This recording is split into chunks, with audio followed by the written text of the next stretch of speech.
Right, here's something they definitely didn't teach you in school. Scotland didn't just wake up one morning and think, you know what, let's become best mates with England forever. No, no, no. The real story behind the 1707 Act of Union is absolutely mental.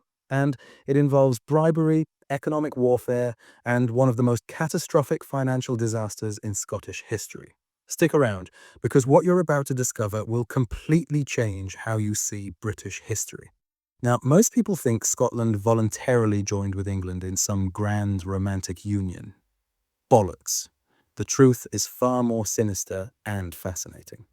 Picture this. It's the 1690s and Scotland is absolutely skint. Not just a bit short on cash, we're talking complete economic meltdown. Why?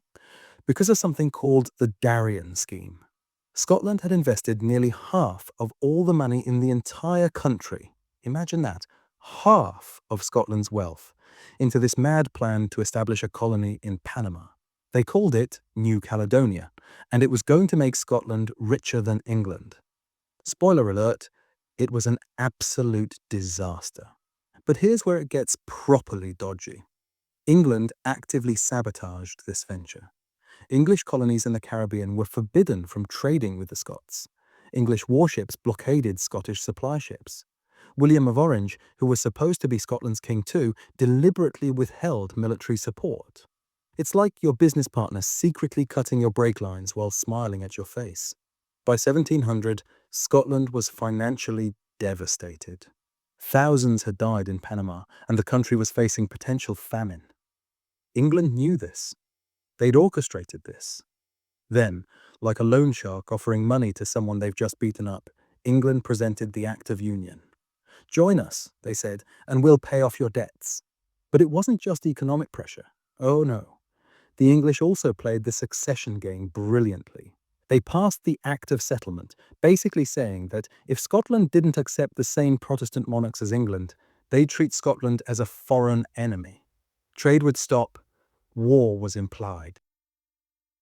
So when the Scottish Parliament voted for union in 1707, were they really choosing freely?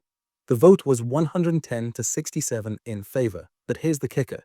Many of those yes voters had been given English pensions, lands, or straight-up bribes. The Duke of Hamilton, who could have stopped the whole thing, mysteriously switched sides after some very convenient financial arrangements. Robert Burns later wrote that Scotland had been bought and sold for English gold, and he wasn't being poetic, he was being literal. The beautiful irony?